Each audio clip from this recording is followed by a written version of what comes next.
Pour commencer, nous allons pouvoir définir des informations sur le projet, notamment la date de début, et vérifier le format du calendrier. Pour cela, je vais aller dans l'onglet Projet, ici, et je vais retrouver une commande avec une boîte de dialogue adaptée, informations sur le projet.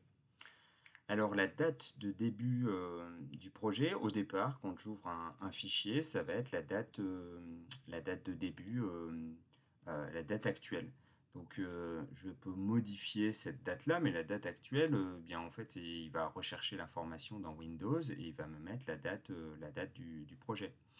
La date de début, elle, souvent, quand je prépare un planning, normalement, je le prépare avant le début du projet. Donc là, par exemple, on va choisir comme date de début de projet le premier lundi de septembre. Voilà, donc là, pour 2023, ce sera le lundi 4 septembre. Ça, c'est la date de début du projet. La date actuelle, c'est la date du jour. Je peux la modifier, mais c'est aussi simple de lui laisser la date la date du jour qui est enregistrée dans Windows.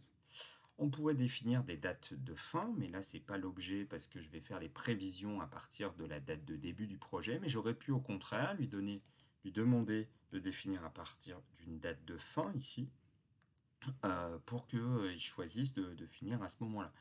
Généralement, on va plutôt partir d'une date de début de projet. Le calendrier que l'on va utiliser ici, c'est un calendrier standard. On va partir sur le calendrier standard. On voit qu'il existe trois types de calendrier. Calendrier, on travaille en 24 heures sur 24 avec des équipes de nuit.